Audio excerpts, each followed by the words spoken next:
we can talk about whatever you guys want. So, just briefly, we'll go over the practice plan that I have for the week. As I said, that's going to be a standard, part of it. Oh, Rob, you're the MC. What am I doing? Do you have anything to start off with? Sorry. No, you're fine. Go I don't for like take, I don't like taking anybody's jobs. You do it better than me. So, um, I will, if you guys want me to share my screen and pull that up, or can you guys access that on your phones or anything like that? You guys see it?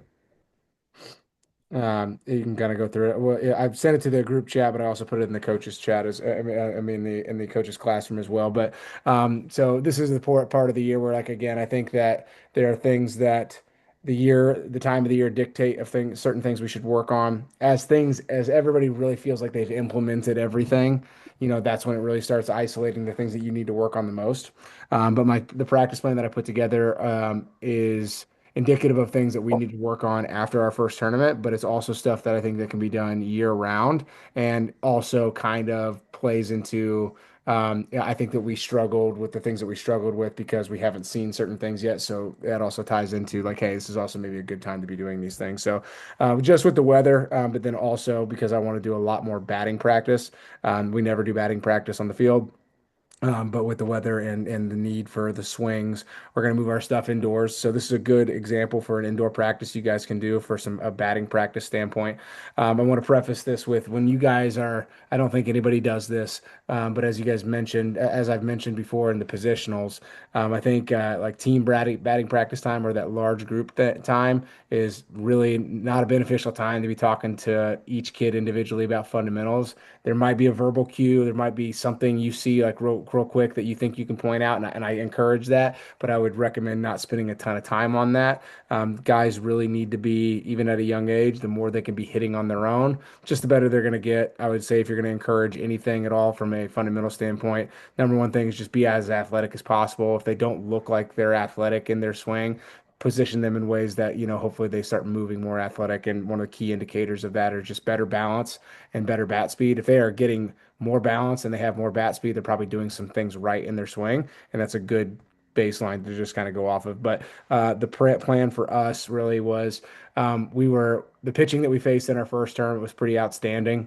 And we only played 3 games because we got knocked off in the first game of bracket play. But out of our first 3 games of the year, we faced Bulls Black and Bulls White. Bulls Black at 13U had 3 kids throwing 80 plus from 54 feet. It was absurd. And so, I understand that our guys were going to be kind of passive on that. We did not get the opportunity to scrimmage just based off time frames and things that I wanted to go over in practice. So this was really our first crack at it. And guys were, noticeably passive at the plate. And I want to find, more aggressiveness. And, when we did swing, there was a really low contact rate. We struck out 22 times this weekend and only struck out twice in the last game. So 10 times in the first 2 games each. So got to get the ball in play more. We were 20 for 20 on stolen bags, so that's just our focus. Like we got to find ways to make more contact and we got to find ways to be more aggressive. So when we swung, they were passive swings and not aggressive swings. And I think that made it to where we weren't timed up on the pitching or certainly didn't help the fact that those guys threw hard. So we're going to do some things to help focus on that. And so the first 10 minutes are just going to be swing prep. I think that med ball stuff, water bag, PVC pipe, there's all kinds of stuff you guys see online. I would say in general, it's not wrong for anybody to do certain things. There may be certain things that a kid definitely needs, but I don't think that there's going to be a swing prep drill with a PVC pipe or a water bag or a med ball that's going to hurt a kid unless they're doing it wrong. To be pretty standard, I would just say stick with what we did at positionals. If you guys want more, I can always upload more, talk about those on a different day. But we're going to do some swing prep stuff. Some of the guys have some self-diagnosed things that they're supposed to be doing that I've given to them. But 10 minutes of that. Then we're going to just split up into 3 tunnels. I think if you plan it out well, you don't need a crap ton of space to be able to facilitate a good batting practice within an hour as long as it's planned well and guys know exactly what they're supposed to do beforehand. So in tunnel one, we're doing tee work. We're going to probably set up 3 tees, 4 tees, depending on the space, and have guys doing things. In general, we don't have a ton of the older high school. We don't have any high school guys, coaches in here, but I'm going to upload this, so everybody can see it. I think it scales on how much guys should be using T work. At a young age, lots of T work, getting that athleticism, building that out. I think the older you get and the more you know your routine, T work should be used sparingly throughout the season. Main reason is you're seeing a moving ball, and it's t the idea of gearing up our central nervous system with swing prep drills to that and getting us fired up, and then all of a sudden going into the cage and then slowing it down dramatically and trying to hit a stationary ball. I think what we've seen a lot through professional sports and high level college is, it's again, you're going to use that tee when you need a tee drill. It's not going to be a big proponent of every single player on the roster's routine. Axel Adams, for example, he, he participated in the Bambino hitting competition. We had one competition where you had to have an average exit velocity off of 10 swings. First time he's done hitting off of a tee in about 18 months. And that's just, again, he's way more advanced. He's, older, strong, athletic, knows his swing. And he has kind of eliminated that from his routine because he doesn't feel like it helps him.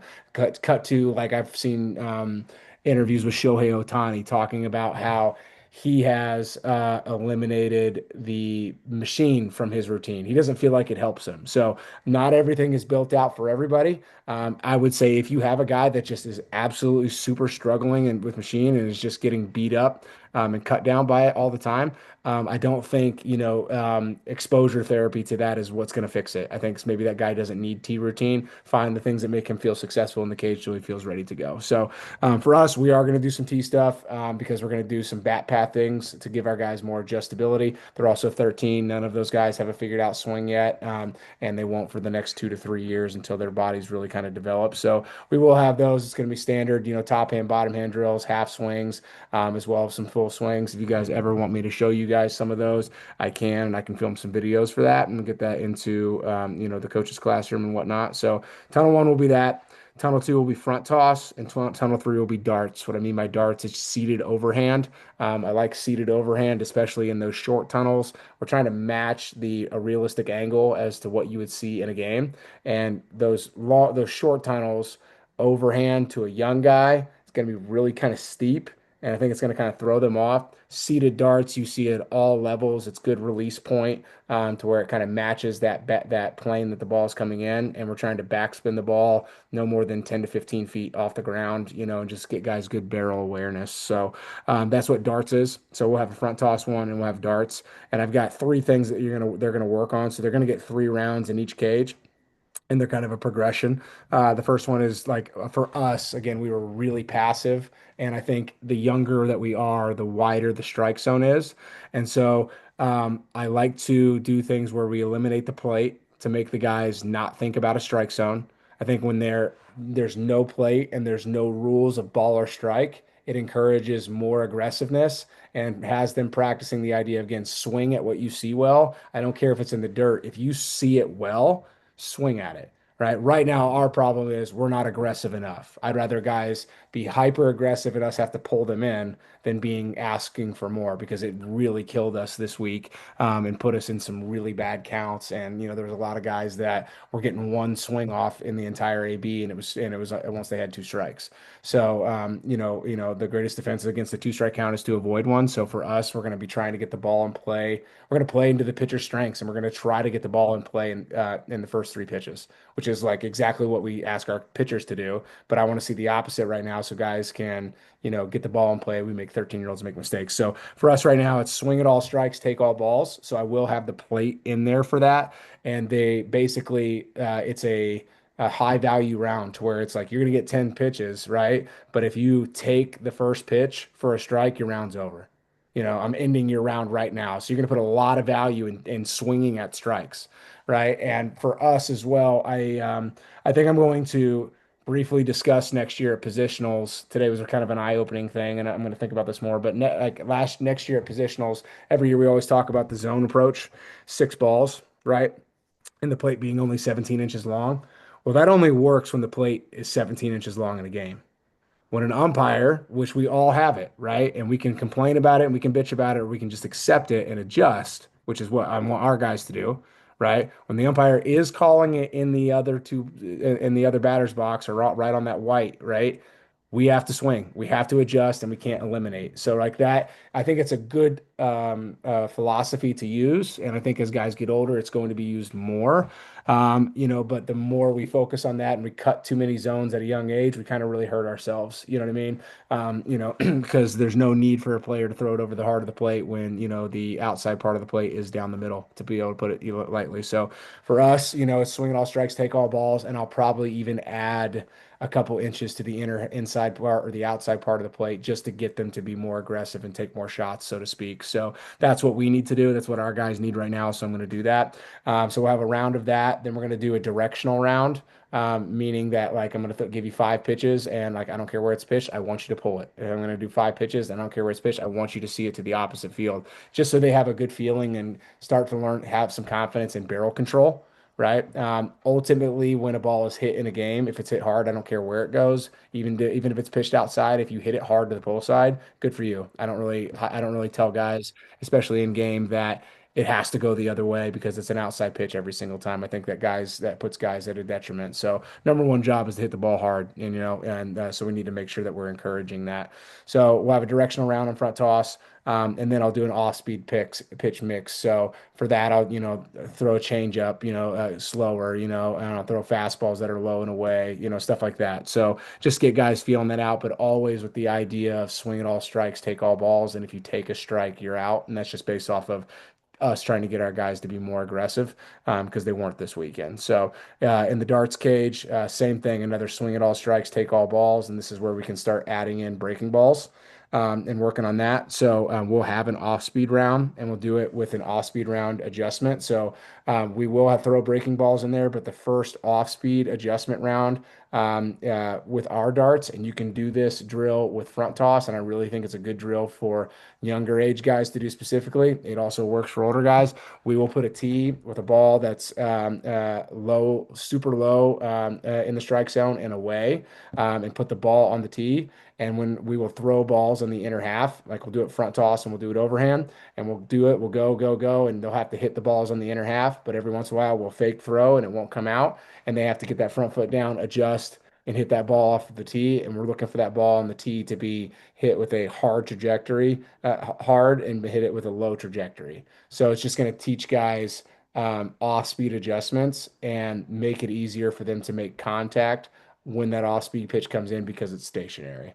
So our guys needed that a lot. We saw some of our guys saw their really first real sweeper this weekend for some really good pitchers, and they just got absolutely buckled. So for us, it's just gonna be something we're gonna start adding in, and I think that at any age, the idea of swing at all strikes, take all balls, regardless of pitch type, is something that should be practiced because I think a lot of guys that they want to get their pitch, and their pitch is a fastball in a specific spot. And so they take the hanging curveball that's a mistake, right? Just because they see a different spin or they see a different shape. So getting people comfortable swinging at off speed, I think, is a huge value at a young age. And so we'll do a lot of that. And that's why I have that rule of swing at all strikes, take all balls, regardless of pitch type. So after that, once we're done with those, we'll end it with a competition, just because I want our guys competing, and it will be a hard hit ball competition with the emphasis on if you take a strike, even if you like, we're not doing zone approach right now. If you take a strike, right, and you don't offer at it, you're out of the cage because we took too many strikes this weekend. And again, I will adjust this. I'm hoping the next time we have a practice that we just swung at everything. I will view that as success because that's going to tell me our guys are making adjustments. Sometimes when guys make adjustments, it still doesn't yield a successful rep or success or some sort of success in the game. But for us, I think we had about 6 or 7 opportunities this weekend where we had a runner on third with less than 2 outs. And I think one time we swung at the alpha at bat situation. And if you guys know me, like nothing will make me scream more when a guy takes a pitch in an alpha at bat. I always tell guys it's like Steph Curry having the permission that every single time he steps over half court, he's allowed to shoot no matter what. Like this puts you in a mindset to swing, right? And so if you're not swinging in strikes, especially on fastballs, that tells me your mindset is not set up to swing. And for us, we weren't there. I think, yeah, again, definitely daunting pitching we saw this weekend. I'm not going to let them use that as an excuse, but I recognize it. And so, we handled it well as coaches, but we're just going to adjust our practice plan to help us improve from that. So we'll have So, that. Adam, Yes. Adam, real quick before we go on to the next area, there one thing that I always did with my younger kids was every pitch. is a yes pitch until it isn't. And it's that same kind of approach of, yeah, we're going to swing. And I would also have them audiate, so they would actually have to say yes, yes, yes, yes, yes, no, I love or that. yes, yes, yes, yes, yes, and swing, Mhm. so that they had to really track that all the way in. And then because they had to say it, they actually had to be thinking it. They couldn't Mhm. just go up there and fake it. And that's something that kind of goes along the same lines of, hey, if it's close, if it's strike, we want you swinging at it and put the ball in play. Yeah. So I think that's a good idea. And then Sean had a question or comment as well. Yeah. Um, Thanks, Rob. I didn't know if anybody saw the hand. I I was didn't know if trying to you were be I waving to did say see zoom it. hi. polite Yeah. there. It said wave, so I didn't know if it was like saying hi. Sorry. No. No, that So one thing that I've seen a lot about, and I think is especially important at the youth ages where the strike zone gets into the other batter's box, is players when a player stands as close to the plate as they do. Like we we often see players with their toes on the line of the batter's box, right? Mhm. When they stand that close, the the pitch that is outside looks closer to the batter, which is Mhm. why it gets called a strike. Sure. It also means that you can't hit the inside pitch, and that inside pitch looks more like a strike, even if it is inside, because you're on top of the plate. Mhm. So, teaching players to stand back in the box a little bit, um, give them some more room, might help the strike zone creep away from the opposite batter's box, but also give them room to hit the mistakes on the inside. Mhm. Completely agree. Yeah, I think we Yeah, have. and something that I do along the same lines, Sean, is that if they are crowding the plate, then when we back them off just a little bit, it gives them an opportunity to actually see the ball better because they're not, especially a right-handed breaking ball, it's going to look like it's coming right at them Yeah. until it crosses the plate. So if they're back off just a little bit, it gives an opportunity to actually read that spin a little bit better and decide if it really is a ball or if they need to make that pitcher pay for a hanging curve. Yeah. Yeah, and by 12 or 13, you start to see like kids have plate coverage. Yes. You know what I mean? Like you, you see in cages, they're hitting balls that are in the opposite batter's box and pulling them. Like they have the plate coverage, and so it's time to back off. 9, 10, you gotta kind of have to be up there just to cover, but by that age, it's time to start breaking that habit. I think. Couldn't I'll agree stop. more. No, I couldn't agree more. That's super helpful because I notice that a lot when I do lessons. The amount of kids that just come up and they're like super on top of the plate, and I have to remind them like, hey, we're trying to develop a swing for you that has plate coverage. So in order to practice that, we have to give ourselves the opportunity to cover all of the plate, as opposed to, you know, having a directional swing when we're on top of the plate. You have like Rob said, you got no chance, and you said you got no chance at the inside pitch. So let's back off the plate and like actually audit if we can do this or not. Sooner or later the game evens out and like actually corrects itself to where, the umpires don't do that anymore because they actually want to be good at their jobs. So, right now it ain't the case. So, so, but no, good stuff, fellas. I appreciate that. Then the next thing for us that we're going to work on for about 35 minutes is just going to be holding runners on. We did a good job of implementing the ability to hold runners on at second at one of our outdoor practices recently. I'm happy to cover how we do that if anybody has questions on that. But we're going to work on it a little bit more because we had some guys that still didn't necessarily have it down from as a pitcher, and then guys that weren't comfortable with pickoff moves there. And I think there's a lot of undisciplined base runners out there, especially at young ages, that we're giving up potentially easy outs on the bases from our pitchers just not having the confidence to do that. So we're going to work on that pretty heavily, as well as just adding in, right now we've typically just had the shortstop cover. It's probably how we're going to have it done most of the time, but we're going to implement like a diving in type back pick play with our second baseman. Then we're going to work on pickoffs to first base. Dylan's a big proponent on having three separate pickoff types. Even though our guys are 13, I think they have the ability to learn that as long as we work on it heavily. So like pick one, pick two, pick three, meaning like pick one is just like, we're stepping off and we're pretty safely sending it over there. You know what I mean? And then, pick two is going to be, as soon as we come set with a spin move type thing. And then pick three is going to be, a longer hold and some whatever they deem their best type of move is. So we're going to identify that for all of our guys and see who can and cannot. So we're going to work on that, and then we're going to work on some PFPs. Just I think that's an undervalued thing for us, and we have a lot of guys on our team that pitch, and just at a young age, just want to make sure we're doing that at a high level, especially with short bases, because a lot of times, guys can't get over, the first baseman can't get back. So we're going to work on that heavily. So that's our plan for practice this week. So yeah, if anybody has any Any questions, comments, anything like that? questions. Silence means that it's all Oh, perfect.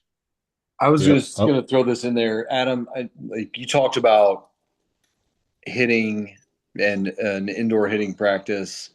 You also mentioned like hitting on field. Um,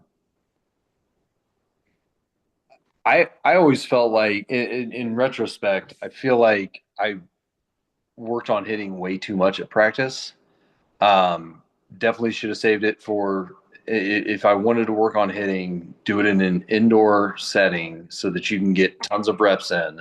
Mhm. But there's so much that we can teach these kids to help them understand the game from a defensive standpoint that field time really should be dedicated to like basic fundamentals where you're throwing and catching a lot because throwing and catching is a really, really important part of the game. Mhm. Um, so sequence drills where you get the ball moving quite a bit and get kids paying attention is super important. And then situational defense, where to be on the field from a cutoff standpoint, where to be on the field in a double play situation, no doubles. Um, Obviously first and thirds. Like if I would have had these sessions as a younger coach, we had baseball school, but that was a little different back during COVID days. Yeah. Um, like I really wish I would have understood how important it is to say, hey, you have to hit on your own. And this is what we're going to work on to teach you the game of baseball during practice. I could have had hours and hours and hours back to get more out of more players, I think. Yep. So I say that because I see Joey and Lucas on here and even Troy. Like, and Al, you got another young one coming up, so you're going to be back at it too, right? Al's Uh, not done. He's here forever. yeah, it's just finding time to dedicate to all of the different things that you can teach. It's like how do you eat an elephant one bite at a time, but the hitting part they gotta figure that out on their own.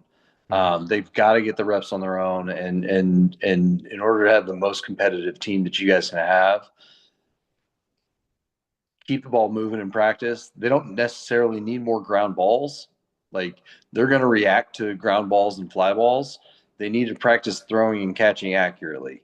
Yep. Um, because if they can do that, that'll translate to pitching. That'll translate to less throwing errors. That'll translate to better cutoffs. That'll translate to so many different things that if you can work on that fundamental and teach them where to be on the field, you're going to win a lot of games. Completely agree. Especially when you only have one practice a week. You know what I mean? Don't be Yeah. standing out there throwing BP to one kid while the others are shagging around. You know what I mean? So, and if you're gonna do that, make it live. Make it a squad goal scrimmage. Yeah. So just stretch before you throw. My elbow hurts really bad from 2 weeks ago. So I'm in pain. Yep. So, yeah, I love it. That's all I got.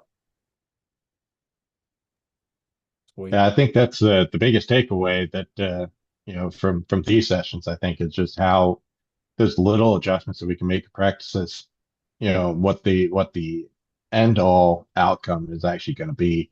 Hmm. Because I know too, when I was a younger coach, I used to spend a lot of time on hitting in middle practices and wish I had not done as much of it. But I think the key there is that we are really as BAMFAM living in the lap of luxury because we have the off-season training. We have the opportunity to actually teach kids how we want them to hit. And but then it gives them the power to go out and work on that on their own and tell them, hey, we've taught you what you need to know. Now go Yeah, do it. And then we're going to teach the game. That practice, I think, is huge. So take advantage of it for sure. completely agree. Yeah.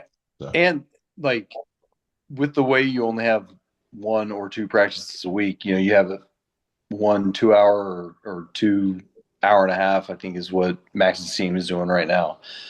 Um, you can spend a good 45 minutes on fundamentals and then that squad goal scrimmage to compete at the end. When your kids get good at it and start to understand, that takes 30, 35 minutes, Hmm. right? Like if you're throwing strikes, if you got a right. BP thrower that can throw strikes, like ball's going to be in play, things are going to move quickly, right? So Sure. that's what's awesome about that structure of practice is that scrimmage part takes less Mhm. than an hour Yep. Mhm. when well executed. So you have other time to work on basics, Hmm. and then you compete. You get a team that has good fundamentals and knows how to compete. Hmm. When I was at Yep. Lutheran, we didn't have batting cages. We had a batting cage indoors, just one, and it was a drop down one inside the gym. And so gym time was extremely hard to come by. And so, when we're, midweek practice and like we got to hit, we got to figure something out. And I still really, and because I hated the idea of just throwing rounds of 10 to 15 to guys and having guys just shag and wasting time, what we would do is we would structure it to where like we're going to do BP, right? And we're going to have probably, coach pitch type throw. But we're going to do it to where every third or every other ball is live. So where it's like we're getting more reps in, you know what I mean? It's just like, hey, we're going to be rapid fire for these first two. These guys are going to get it in, and then I'm going to yell out ball is live, you know what I mean? And like their first round, it's nobody on, right? And then, that way you're getting live plays in. And then, but I would have our first three guys going, and then the guys that were going to go next, the next three guys, those guys were base runners. And they were working on, and so it gave our infielders and our outfielders opportunity to make plays given ball location and where the runners are at. And then you just got to go from the stretch sometimes and give them an opportunity to work modern leads. Just tell them, hey, this is what the pitcher typically does, and this is going to be the timing that you're going to try to jump off of. If you jump off of get a good jump off of my timing, then you can go, and we get the runners moving with balls in play. So if you don't have time to get into the cage, or you got a 10U team or whatever that doesn't have kids that are hitting 6 days a week, and you want to have more batting practice, that's a way that you can structure it to where guys are getting reps, but we're also still getting good defensive plays without having just, at one AB and then the next guy comes up. Get him around to 10, but every third ball is live and you still get your defense doing things. It's awesome. Yeah. So, yeah. What else we got, Rob? The other stuff that I had was I want to start talking a little bit about recruiting and planning for next year, but I think we should table that until we have a larger audience. I mean, I know Okay. we have to replay it, but I'd like to table that for next week. Sure. And then the other thing that we had bantered about was and you kind of already talked about it a little bit, was implementation of good offensive plays. How do we create more chaos? On the base paths and things like that. And I think you're doing a good job of presenting some of those ideas through the practice plans. Mm. But maybe if there's one thing that you saw this weekend, or Joey or Lucas, any of you guys that played, that you saw this weekend that worked really well, from an offensive standpoint. I'm not talking hitting. I'm talking about, how did you get runners around? What was something that might be really super effective that we could all easily implement across the board?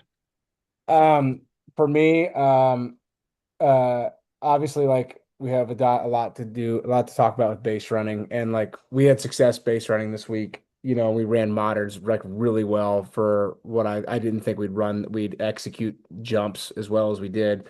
Granted, I don't think we had to do that to successfully steal bases, right? At the young age, like I told our catchers this year, it's like, hey, I don't care as much as I think our guys have good arms for catchers. At 13, I told them, I said, if we don't throw one guy out trying to steal this year, I don't care because it really only matters when you're 15 because like that's when guys actually start throwing people out. And so like, but something to utilize well, and you can do it well right now, and that we utilized and got some success out of this week when we had guys on.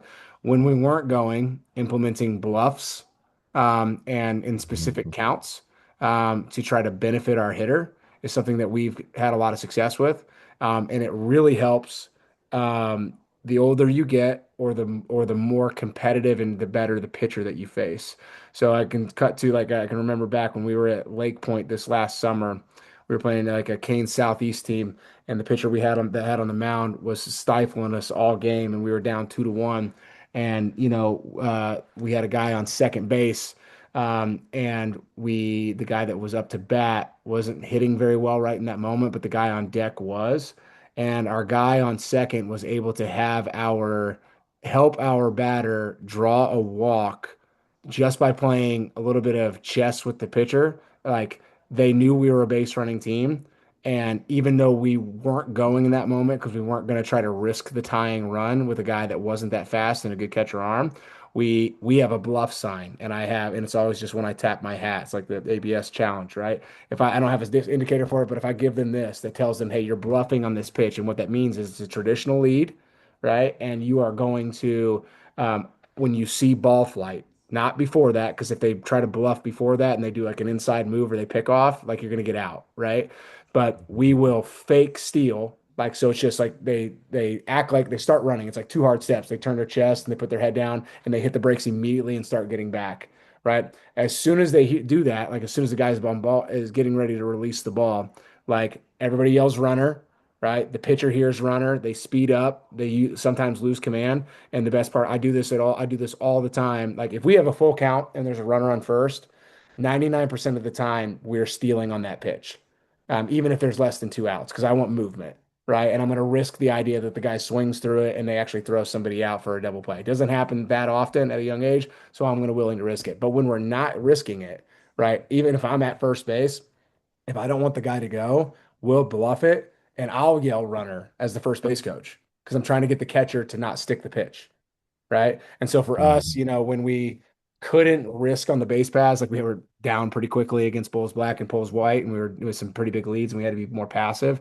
We didn't want to abandon the running game completely by not, even though we couldn't take bases. So we add a lot of bluffs in because people know we like to run bases, and it gets in the pitcher's head. They lose command, and it makes the catchers not stick it as much. You'll get a pass ball every once in a while, a wild pitch because of it. And so implementing bluffs, I think, can really help. And again, the key to that is just show them how to do it. It's just like you're going to rip through, turn your shoulders, two hard steps. Just make sure that when they do it, they know that they're doing it as they're 100% positive the pitcher is committing to home.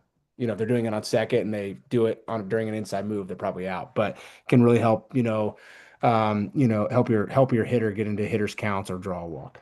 Sorry, that was long. That's good. Joey, Lucas, Sean, Al, or Troy, any other ideas? Joey? One thing we stole from Adam's practice last week, which helped us at the young age, is when you guys were doing your leadoff at practice, you didn't just use one base. So you had like four groups going at once. Yep. We did that before the game, every single game. We practice. Obviously, we don't get leadoffs, but we still practice ball across the plate, get your lead, Yes. ball goes past catcher, we're going. Yeah. So that helped us out a lot. I mean, honestly, I think that's why we did so well this weekend is because we were one of the most aggressive base runners out there.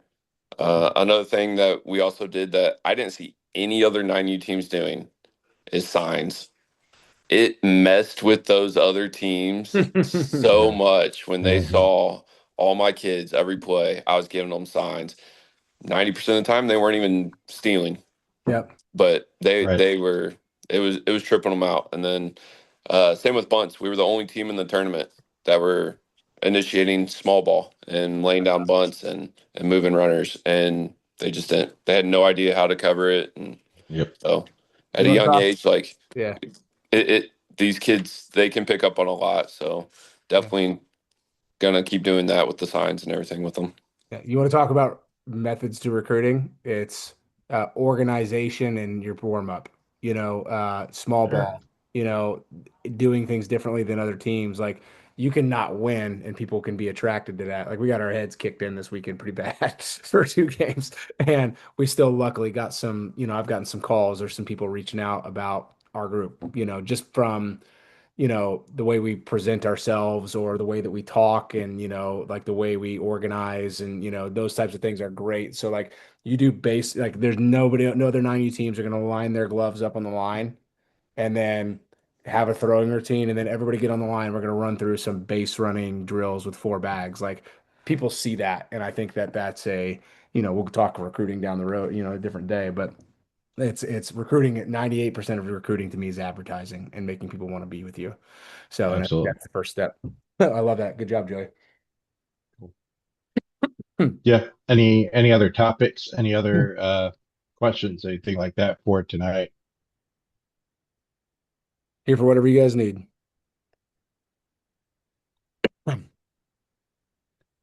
Let's just take a moment again, give you a friendly reminder. Anytime you have questions or anything that you want us to talk about during these chats, feel free to drop it in the coaches chat or text any Jake or Adam or myself, and we'll certainly make sure to get them on the docket for you so we can make sure we address it, get things taken care of. So we want this time to be for you. It's not about Adam or Jake or even myself yapping. It's about what kind of information do you guys need to make sure that you're being as successful as you possibly can be. So, John, you pop back on here. You look like you got something. I did. Did anybody?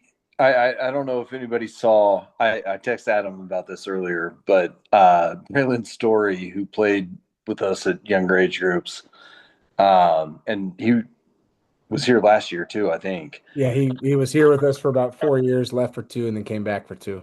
Yeah, and he'll probably be back. He came into a 9-3 ball game today. Center Grove versus Westfield. Westfield was beating Center Grove 9-3. Threw 40 pitches through three and 2/3 innings.